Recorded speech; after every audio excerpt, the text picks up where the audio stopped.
الشرح والإبانة على أصول السنة والديانة.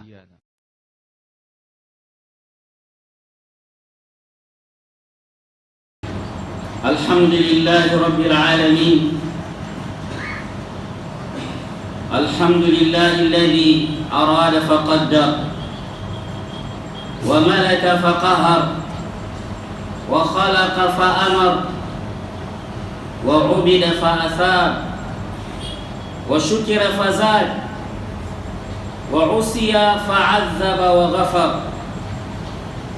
جعل مصير الذين كفروا إلى سقر والذين اتقوا ربهم إلى جنات ونهر ليجزي الذين كفروا بما عملوا والذين آمنوا بالحسنى.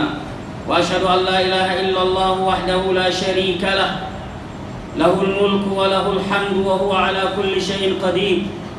وأشهد أن سيدنا وحبيبنا وشفيعنا محمدًا عبد الله ورسوله وصفيه من خلقه وحبيبه، بلغ الرسالة وأدى الأمانة وكشف الظلمة وأحاط به الغمة وجاهد في الله حق جهاده حتى أتاه اليقين. أما بعد، أوصيكم ونفسي بتقوى الله عز وجل، فاتقوا الله واتقوا يوما ترجعون فيه إلى الله ثم توفى كل نفس ما كسبت وهم لا يظلمون.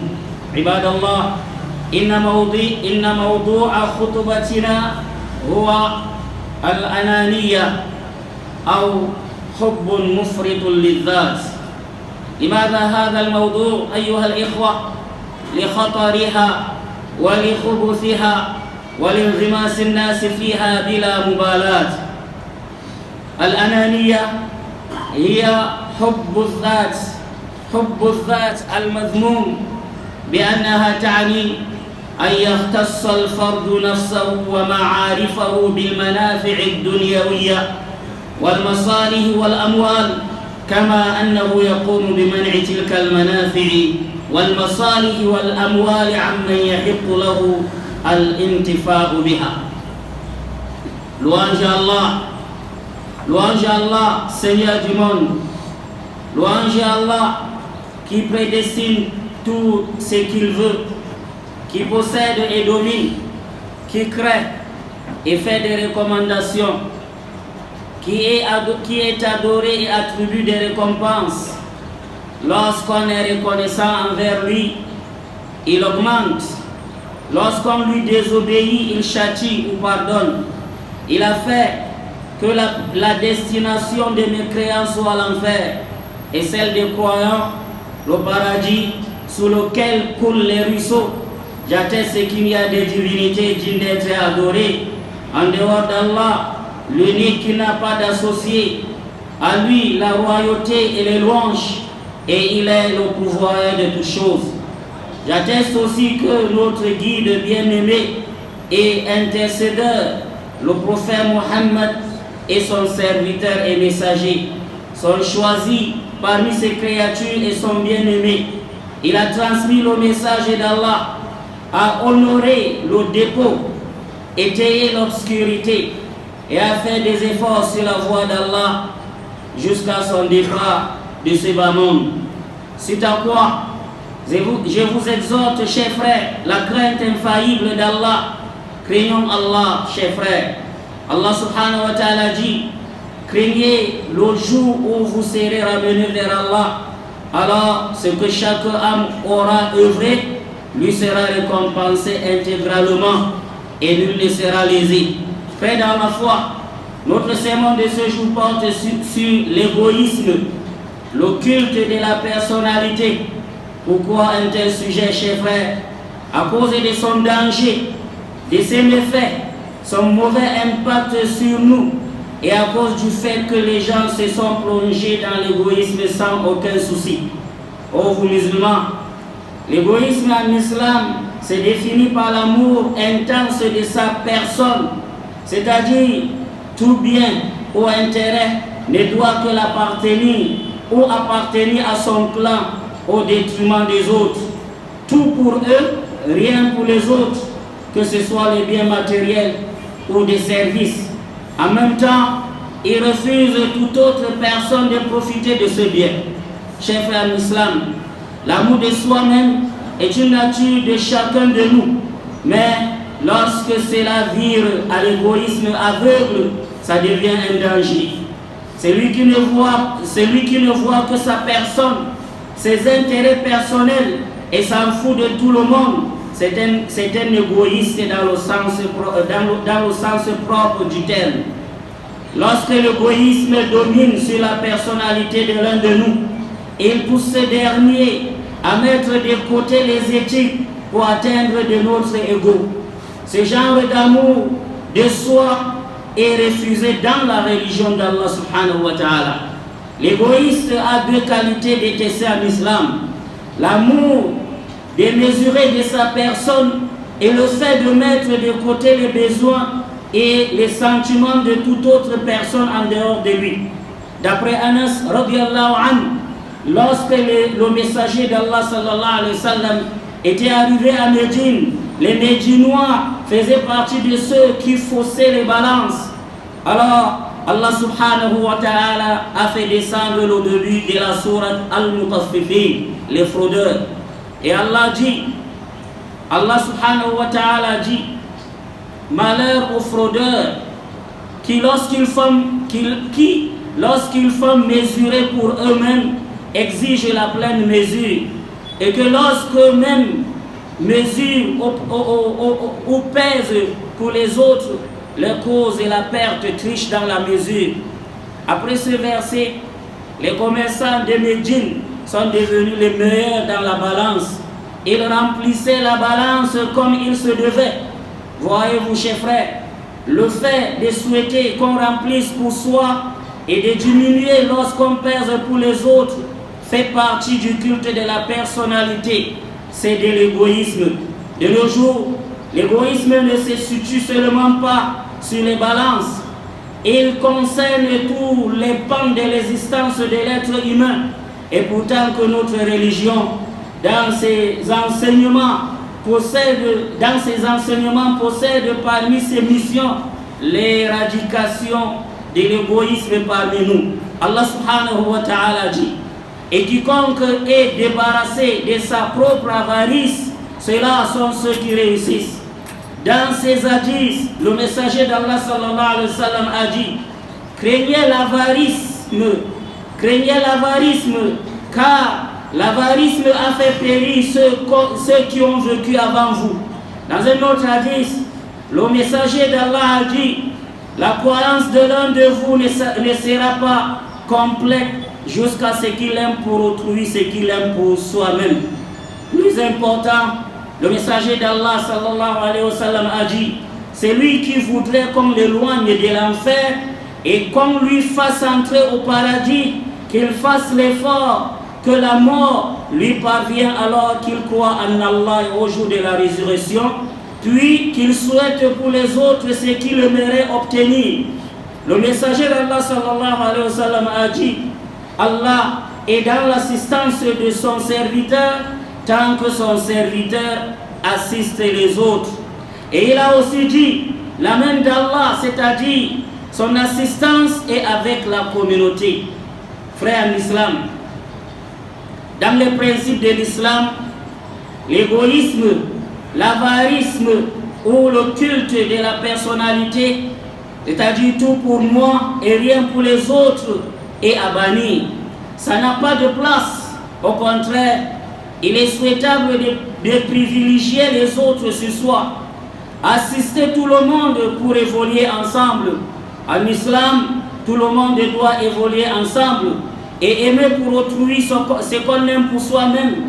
Ainsi étaient les pieux prédécesseurs. Et nous pouvons citer l'exemple des Médinois que Allah subhanahu wa ta'ala a félicité lorsqu'il dit: ils appartiennent également à ceux qui, avant eux, se sont installés dans le pays et dans la foi, c'est-à-dire les compagnons du prophète sallallahu alayhi wa sallam, les gens de Médine, qui aiment ceux qui émigrent vers eux et ne ressentent dans leur cœur aucune envie pour ce que ceux-là ont reçu. et qui les préfèrent à eux-mêmes, même s'il y a pénurie. Quiconque s'est prévenu contre sa propre avarice, ceux-là sont ceux qui réussissent. Ce qui s'était passé, chers frères en islam, entre les Médinois et les immigrés, c'est-à-dire les compagnons du prophète sallallahu alayhi wa sallam, est le plus grand exemple de l'hospitalité de l'être humain qui puisse exister. D'après Ibn Umar, radiyallahu anhu, on a offert à un compagnon du messager d'Allah la tête d'un bélier dans un moment d'extrême pauvreté. Ce dernier dit: mon frère tel, en citant un autre, a plus de besoins que moi. Le deuxième renvoie au troisième jusqu'à ce que la tête du bélier a parcouru 7 maisons et chacun préférait son prochain et sa famille. Puis Allah subhanahu wa ta'ala a fait descendre le verset qui dit: et quiconque préfère les immigrants en eux-mêmes, même s'ils n'ont rien d'autre chez eux. Ikrama, le fils de Abu Jahl, a observé une situation le jour de la bataille de Yarmouk concernant 3 combattants musulmans qui étaient gravement blessés et tous agonissaient. Lorsqu'on a apporté à boire au premier, il remet au deuxième qui était aussi mortellement blessé en disant qu'il était plus dans le besoin. Le deuxième renvoie au troisième en disant qu'il était plus dans le besoin. Le troisième aidera le premier à son tour pour les mêmes raisons. Avant de revenir sur le premier, il était décédé. Le deuxième aussi avait rendu l'âme lorsqu'on revient à son niveau, et avant d'atteindre le troisième, il n'était plus. Voici l'esprit de privilège que l'islam prône.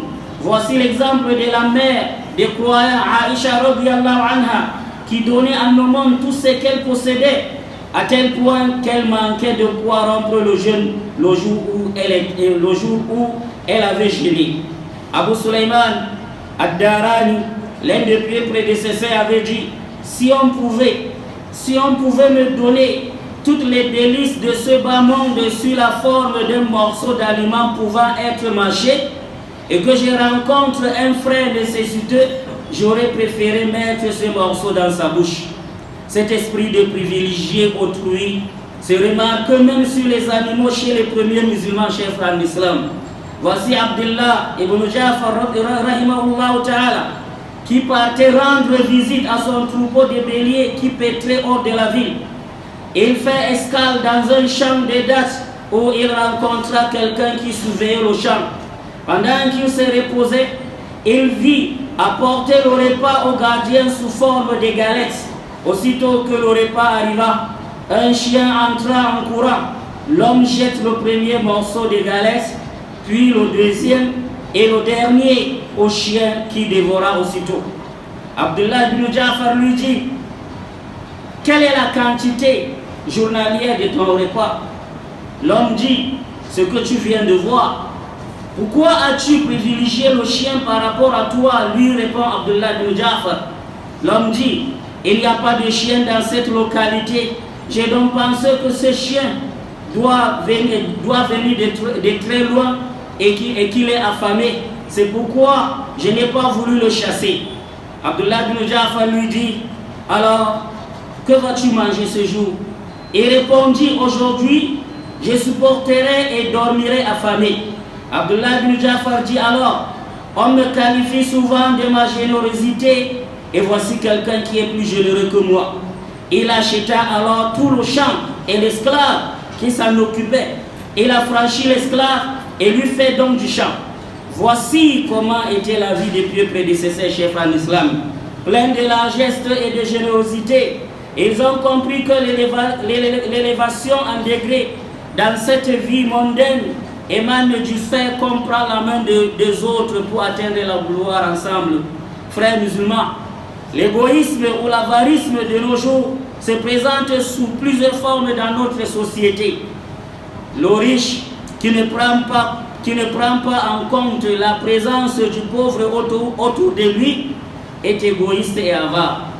Le mari ou la femme qui réclame constamment ses droits et met de côté ses devoirs est égoïste et avare. Le papa qui attend une obéissance de la part de ses enfants, mais ne leur donne pas une éducation islamique adéquate, ni l'instruction, est égoïste et avare. L'enfant qui réclame constamment l'assistance de ses parents, alors qu'il est dans le plus pire des obéissances, est égoïste et avare. Le grand frère qui attend le respect de la part de ses petits frères, alors qu'il n'est pas indulgent envers eux. Les petits frères qui espèrent l'assistance de leur grand frère, alors qu'ils ne le respectent pas, sont tous des avares et égoïstes. De même, chers frères dans l'islam, entre les voisins et les camarades, à tout moment que l'un recherche ses droits et ne donne pas les devoirs d'autrui, alors il est égoïste et avare. Dans le milieu professionnel, lorsque le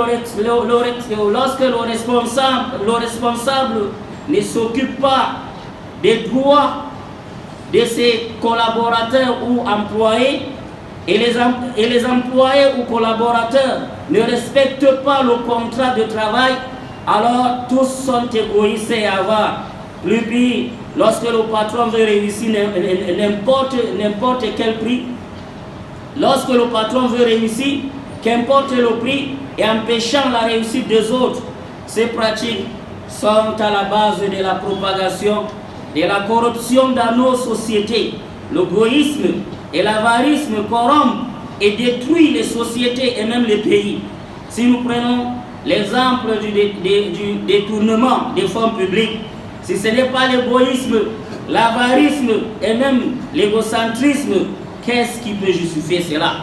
Ce virus qui s'est infiltré dans le sang, la chair et même les âmes des gens, faisant en sorte qu'ils n'ont peur ni de leurs semblables, ni de leur créateur. Nous implorons Allah subhanahu wa ta'ala de nous en préserver. Serviteurs d'Allah, quel remède et prévention avons-nous contre l'égoïsme et l'avarisme? Connaître les conséquences de l'avarisme, connaître les bienfaits de privilégier un autre sur soi. Savons-nous que le fait de donner à quelqu'un ce qui lui sera utile ou de le préférer sur nous, nous procure autant de récompenses décuplées auprès d'Allah subhanahu wa ta'ala d'ici-bas et dans l'au-delà. Savez-vous que ceux qui sont indulgents, humanistes et préfèrent les autres, Allah subhanahu wa ta'ala survient à leurs besoins et réalise leurs rêves. Un autre remède consiste à s'imprégner de l'histoire des pieux prédécesseurs pour mettre en application dans notre ère. S'habituer à être au service de la communauté en espérant sa rétribution uniquement auprès d'Allah subhanahu wa ta'ala. Développer l'esprit de partage et de générosité, car le cœur de l'homme est de nature rebelle. Il faut le combattre et lui imposer un type de vie. Mets-toi à la place de l'autre. Mets-toi à la place de l'autre. Cela t'aidera à l'élever davantage. Que chacun sache que la richesse d'Allah subhanahu wa ta'ala est inépuisable. Et Allah subhanahu wa ta'ala est infiniment généreux. Lorsque tu préfères quelqu'un, Allah t'augmente. Cultiver l'esprit d'entraide et du rapprochement bâtit son existence sur le slogan « J'ai réussi et beaucoup réussissent avec moi » ou « J'ai réussi et beaucoup profitent de moi ». Sache tes droits et devoirs pour te maîtriser afin de ne pas empiéter les droits d'autrui. Qu'Allah subhanahu wa ta'ala, n'est-ce pas, nous aide à mettre en application tout ce que nous venons de comprendre. أقول ما تسمعون وأستغفر الله لي ولكم ولسائر المسلمين فاستغفروه إنه هو الغفور الرحيم.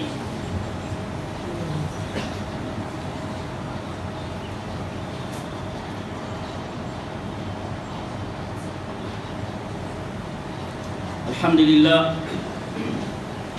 yabo da godiya sun tabbata ga Allah subhanahu wa ta'ala.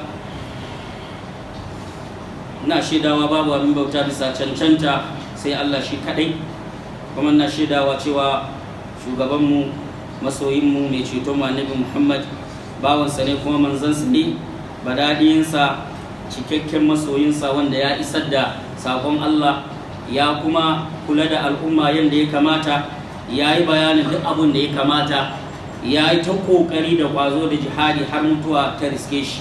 Bayan haka mu ji tsoron Allah ya ɗan uwa, mu ji tsoron ranar da za mu koma zuwa ga Allah, kuma kowane rai za a cika masa abin da ya aikata a nan duniya ba tare da an zalunce shi ba. Yayin uwa, maudu'in kutubanmu a yau shine wato maudu'in ananiya, ma'ana dakalewa wajen mummunan son kai. Mutum ya zamanto shi kansa yake so, mummunan son kai. Me yasa muka ɗauki wannan maudu'i ya ɗan uwa? Saboda hatsarin wannan maudu'i, mutum ya zamanto yana da dakalewa wajen son kansa, yana da matukar mummunan son kansa shi kadai ban da wasu. Wannan yana da hatsari kwarai da gaske, kuma ganin cewa mutane sun durmiya a ciki a rayuwar mu ta yau, kusan ba wanda ya damu ma da wannan mummunan ɗabi'a da take ta ainihin naso a cikin al'umma. Yayin uwa, idan aka ce ananiya, dakalewar son kai ko kuma mummunan son kai, shine mutum ya zamanto yana irin son kansa, mummunan son kai ta hanyar cewa ya dinga keɓance kansa da kuma mutanensa kawai, ya keɓance kansa da waɗanda suke ƙudƙud da shi akan duk wani abin amfani na duniya, akan duk wata maslaha ta duniya, ko ta hanyar dukiya ce, ko ta hanyar wani aiki ne, ko ta hanyar wani abin amfani ne.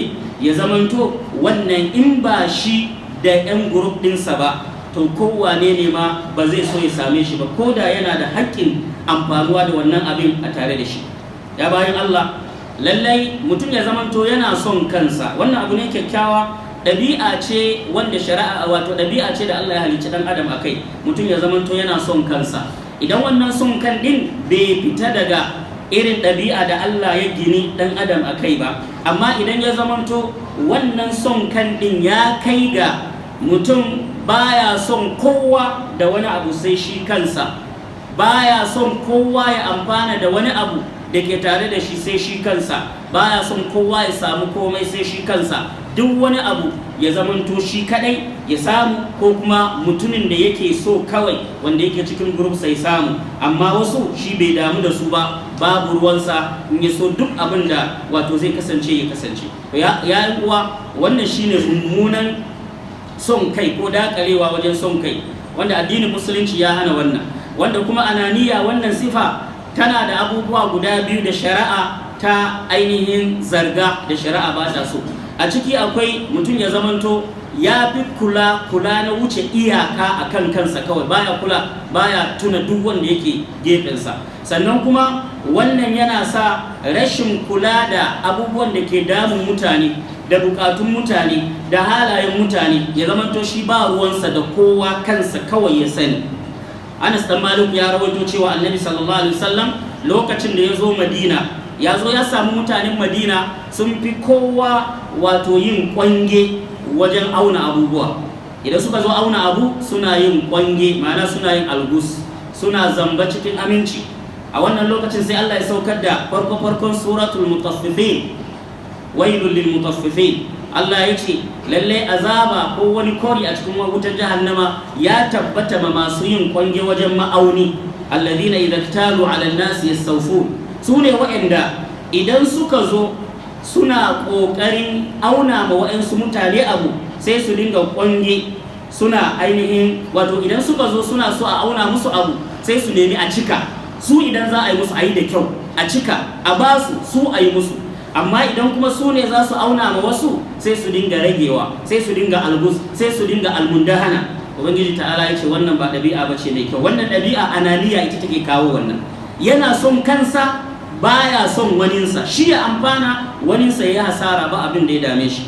Saboda haka da wannan aya ta sauka, sai sahabban manzo Allah sallallahu alaihi wasallama, mutanen Madina nan da nan suka tuba, suka daina wannan mu'amala mummuna din na zalunci, na ananiya, mummunan son kai, ma'ana dakalewa kan son kai. Daga wannan lokacin suka zamanto ba mutanen da suka fi su cika ma'auni wajen kasuwancinsu, ba mutanen da kuma suka fi su jin tsoron Allah subhanahu wataala wajen mu'amalansu, kuma ba mutanen da suka fi su ga sun fifita wani ma a kansu. So sun yadda su ya zamanto ba su samu abu yadda ya kamata ba, amma ba sa so wani su ya samu abu ba yadda ya kamata ba. Ya'yan uwa, ananiya ko son kai, mummunan son kai ko dakalewa wajen son kai, bai tsaya kawai akan ma'ana yin kwange wajen ma'auni ba ko yin algus wajen ma'auni kawai ba, a'a ya shiga fage da yawa cikin rayuwar mutane, tare da cewa addinin Islama addini ne da ya zo duk karantarwa musulunci da adab din musulunci da duk abubuwan da musulunci ya zo da shi da yin bayanin yaƙan wannan ɗabi'a mummuna. Musulunci ya zo domin ya yaƙi ɗabi'a ta cewa kanka kawai kake so amma wasu ko oho, kanka kake fifitawa, kanka kake samar ma maslaha amma wasu kuma ko oho. Musulunci ya zo domin ya yaƙi wannan ɗabi'a. Musulunci ya zo kuma ya tabbatar da ruhi na fifiko, ka fifita ɗan uwanka a kanka, ka ji zafi a maimakon ɗan uwanka, ka ga bukata na ɗan uwanka wajen ka bashi abin da ya kamata, ka ainihin taimaka masa da abin da ya kamata. Shi yasa Allah subhanahu wataala yake cewa wa man yuqa shuhha nafsihi fa ulaika humul muflihun. Duk mutumin da ya yaƙi daƙalewar ma'ana son kansa, ya yaƙi bala'in rowan kansa, to lallai wa'annan su ne masu samun rabo. Annabi sallallahu alaihi wasallam yake cewa ku ji tsoron daƙalewar son kai, ku ji tsoron bala'in rowa, domin wannan ɗabi'a ita ce ɗabi'an da ta halakar da mutanen da suka gabace ku. Haka Annabi sallallahu alaihi wasallam a wani hadisi ya ce lallai ɗayan ku ba zai zamanto cikakken mummuni ba har sai ya soma ɗan uwansa abin da yake soma kansa. Haka Annabi sallallahu alaihi wasallam ya ce duk mutumin da yake so Allah ya kubutar da shi daga wuta ranar tashin alkiyama kuma ya shigar da shi aljanna, to ya yi ƙoƙarin kada yadda mutuwa ta same shi baya kan imani da Allah, kuma baya kan imani da ranar lahira. Sa'annan kuma ya yi ƙoƙarin zakke ma mutane da duk irin abin da shi ma yake so a zakke masa, ya yi ƙoƙarin irin abin da yake so a yi masa, abin da yake so ma kansa, to ya yi ƙoƙarin ya so ma wasu ma wannan. Manzo Allah ce idan mutum ya haka za a kubutar da shi daga shiga wuta, kuma za a shigar da shi aljanna. Saboda haka ya uwa, Annabi sallallahu alaihi wasallam yana cewa lallai Allah yana cikin taimaka ma bawansa ma dama wannan bawa yana mai taimakon dan uwansa. Idan mutum na so Allah ya taimaka masa, to ya zamanto cikin taimaka ma bayin Allah, to shi ma Allah subhanahu wataala sai ya zamanto ba zai bar shi ba. Annabi sallallahu alaihi wasallam yake cewa yadullahi ma'al jama'a, hannun Allah na tare da jama'a, ma'ana taimakon Allah na tare da waɗanda ba su ware kansu wajen yin abubuwa na maslaha da amfani su hana sauran 'yan uwansu ko su kakkange sauran al'umma.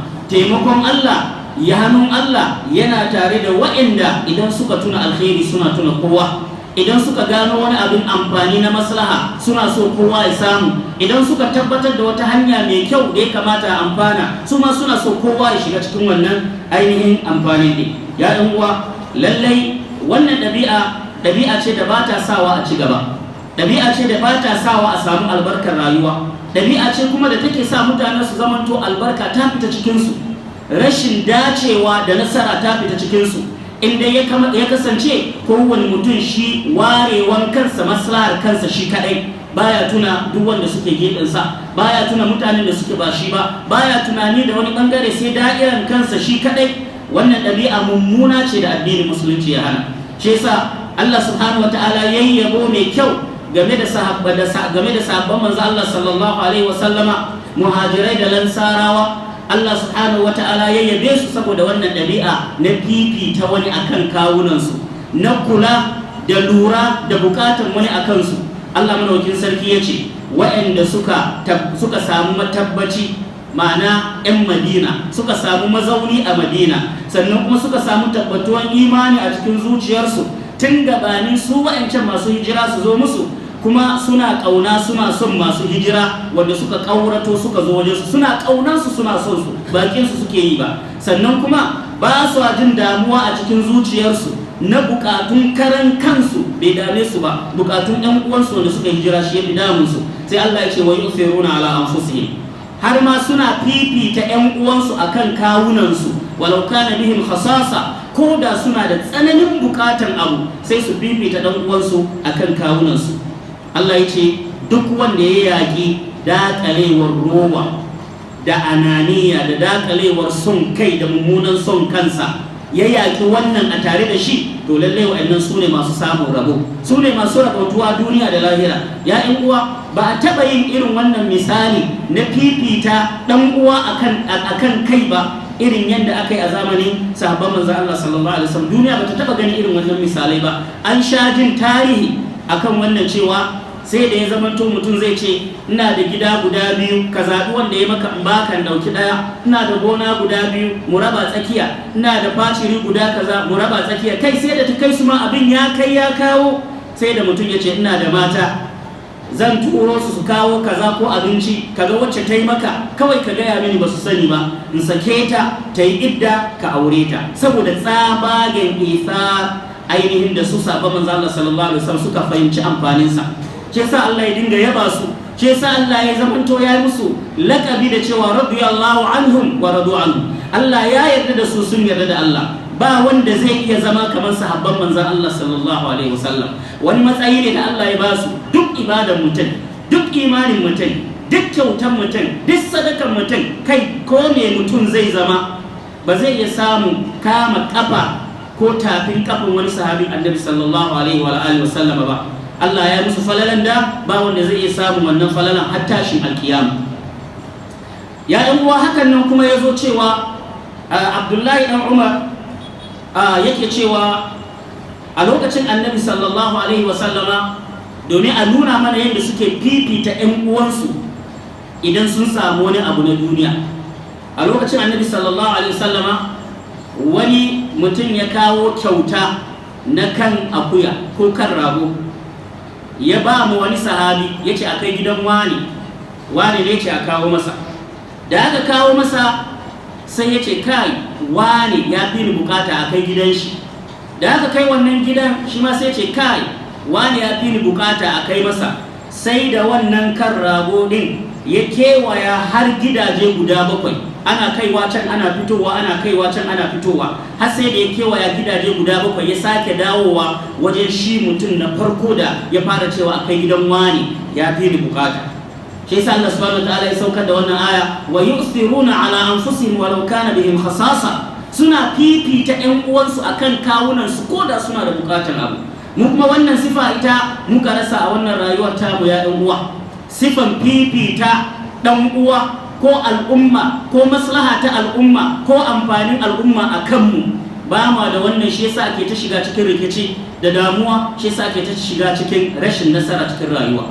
Ikrama radiyallahu anhu dan Abu Jahal ya hakaito mana wani matsayi da ya gani ya bashi mamaki a wajen lokacin ghazwatu Yarmouk, yaƙin Yarmouk. Wasu mutane guda 3 ya gani wanda a yakin din aka ji musu munanan rauni, ga sunan suna kan sharafa sun kusa mutuwa, ga bala'in ciwo da zafi. Ka san idan mutum na kan sharafa, musamman an yi yaki, an yi soke-soke, an buge shi, an yi kaza, akwai bala'in son a sha ruwa.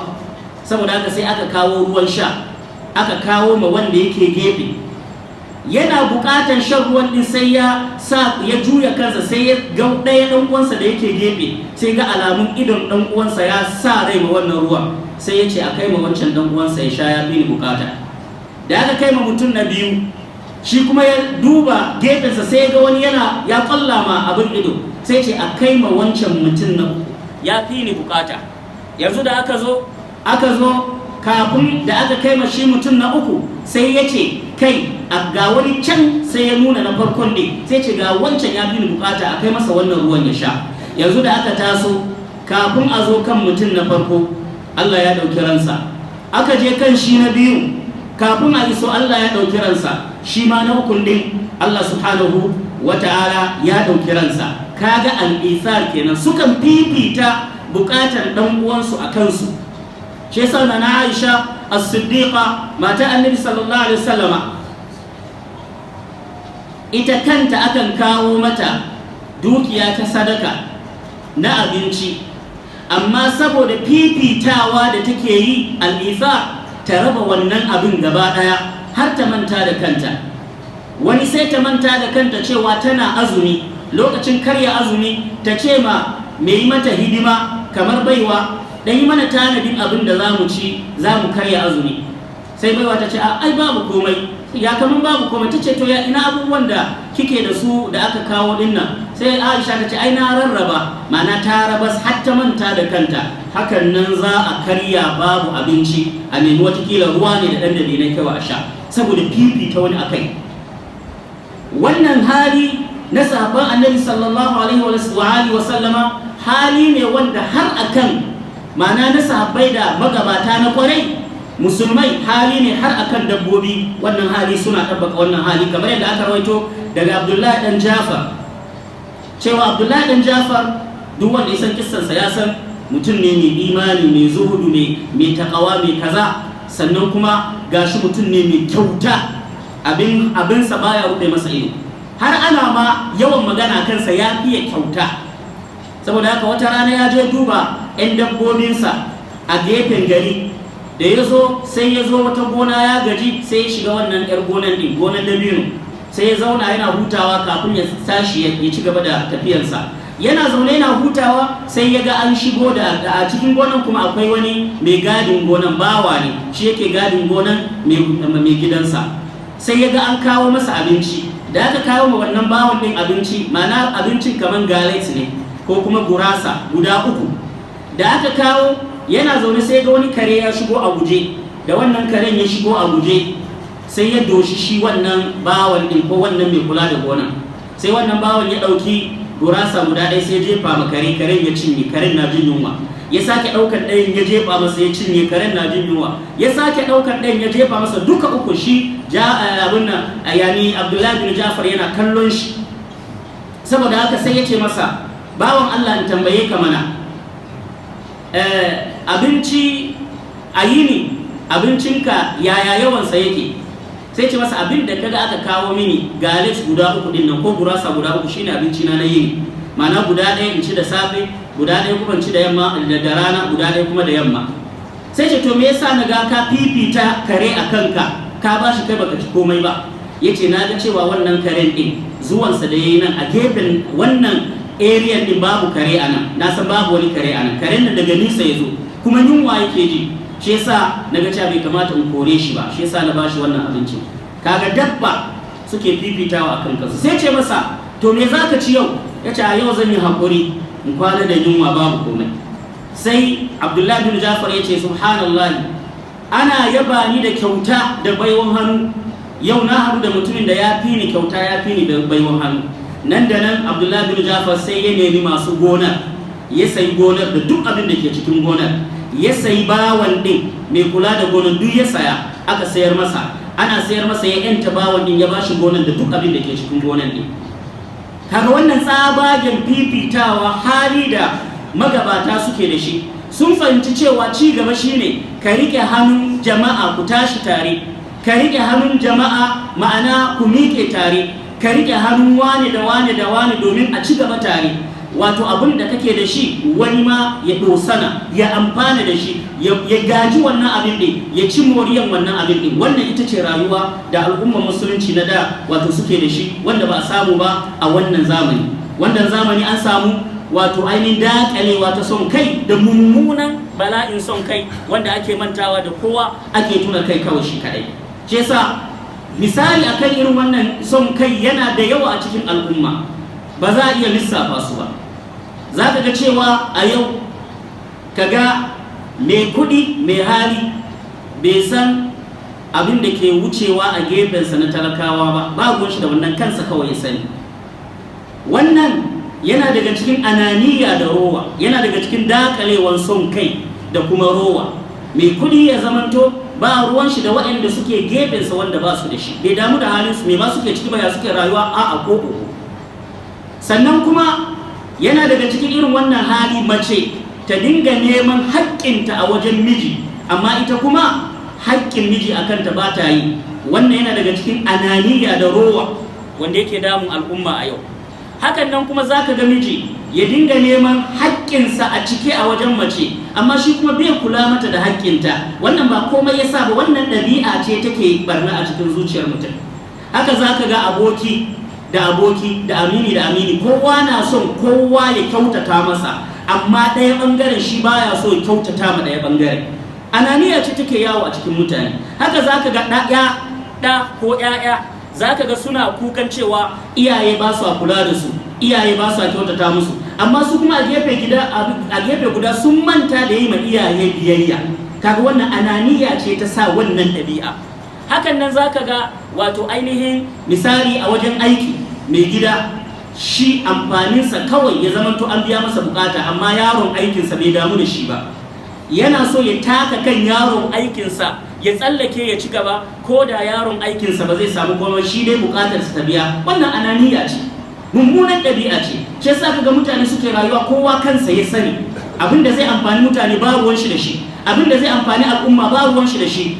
A yau idan kaga wani wanda Allah kafin ya bashi matsayi, zaka ga sai ya zo cikin mutane, wallahi mu da kuke gani ai kaza kaza din nan, mu din nan za mu yi aiki, za mu kaza, sarki ne, dan siyasa ne, mai neman shugabancin kasa ne, mai menene, sai ya dinga bibiyo mutane. Ranar da aka bashi wani matsayi, mutanen ma sai ce ya manta da sunansu. Ananiya ce wannan, tsabagen rowa, baya so ya san sunansu, ballantana ma su tuna cewa zai amfana musu. Abin da yake wucewa kenan a cikin mutane. Shi yasa al'umma suka zamanto ba su a ci gaba. Kaga kowa kansa ya sani, baya tuna gefensa, gabansa, bayansa, hauninsa, ba ruwansa, kansa kawai ya sani. Inda duniyar za ta zama tashi, sauran mutane duk su hasara, shi kan ba abin da ya dame shi. Amma ya manta cewa ananiyar da yake yi baya yi ma kansa ananiyar rayuwa. Idan mutum ya kai matuƙa wajen ananiya, kamata ya yi ce shi rayuwa ma shi kaɗai zai je ya rayu, babu wani mutum a gefen shi. Kaga baya yin haka. Zai so ya rayu da mutane, cikin jama'a, cikin mutane, amma duk wani abu na ci gaba, na amfani, na maslaha, na ainihin danshi da ni'ima, baya son kowa ya samu, sai shi kadai, sai shi kansa. Ya ɗan uwa, wannan shine bata mana rayuwa. Wannan kuma shi yake bata ma al'umma rayuwa. Idan mutane suka fahimci wannan cuta, aka zamanto an gyara, to wallahi za a samu ci gaba fiye da yadda ake zato. Mutum ya tabbatar da cewa idan na taimaka ma bawan Allah, Allah zai taimaka mini. Idan na taimaka ma wani, nima Allah zai taimaka mini. Idan na tuna da wani, nima Allah zai tuna da ni. Idan na fitar, na bayar, na taimaka, to Allah zai rubanya mini, zai kara mini har ya bani tukuici. Idan na kasance daga cikin wanda yake kula da al'umma, to Allah ba zai bari ni ba kula da ni ba kula da bayana ba. To ya uwa, wannan ɗabi'a ce da ya kamata a lura da ita. Ɗabi'an ta yi yawa a cikin mu. Dan uwa da dan uwa kaga yana jin haushin dan uwansa ya samu abu. Dan uwa ya samu amfani da ni'ima, ubangiji ya hore masa, amma kuma sauran yan uwansa ba ruwansa da su. Haushin su ma yake ji. Ko kuma kaga Allah ya yi ma wani dan uwan wani hali, yanzu maimakon ɗaya ɗan uwan ya yi murna, ya taya shi murna, su samu su amfana da wannan ni'ima, sai kaga wai ya bude masa yaki, ya dinga masa hasada. Me yasa ya samu wannan? Ananiya ce, mummunan dakalewar son kai da mummunan son kai. Wannan ɗabi'a ce da addinin musulunci ya hana, ya kamata. Kuma wannan shine abin da yasa a yau muke ganin masu sata na gwamnati. Kaga mutum an ɗora shi a gwamnati ya saci miliyoyuka, ɗarurruka, kai miliyar, ɗarurruka da yawa. Wannan kuɗin ɗin ba zai iya iya rayuwarsa, ko da Allah zai bashi tsawon rayuwar annabi Nuhu, ba zai iya cinye su ba. Amma kuma sai ga ya dakale, ya tattara wai shi kadai, kada kowa ya samu. Wannan mummunan ɗabi'a ce. Saboda haka ubangiji ta'ala ya kare mu da wannan ɗabi'a, mu zamanto muna da ɗabi'an rabawa, ɗabi'an tuna na gefe-gefen mu, ɗabi'an tuna ƴan uwa da alkhairi, ɗabi'an tuna al'umma da alkhairi, ɗabi'an da Allah subhanahu wataala ainihin yake so domin ya sanya mana albarka guda a gaba daya. Abinda muka faɗa daidai Allah ya ba mu lada akai, abinda muka kuskure kuma ubangiji ta'ala ya gafarta mana. Allahumma rabbana atina fid dunya hasana wa fil akhirati hasana wa qina adhaban nar. Rabbana la tuzigh qulubana ba'da idh hadaytana wa hab lana min ladunka rahma innaka antal wahhab. Rabbana alayka tawakkalna wa ilayka anabna wa ilayka al-masir. Ya hayyu ya qayyum bi rahmatika nastaghith. Aslih lana umurana kullaha ولا تكلنا إلى أنفسنا طرفة عين ولا أقل من ذلك. سبحانك اللهم وبحمدك أشهد أن لا إله إلا أنت أستغفرك وأتوب إليك. وصلى الله وسلم على نبينا محمد وعلى آله وصحبه وسلم. إلى صلاة شرح والإبانة على أصول السنة والديانة.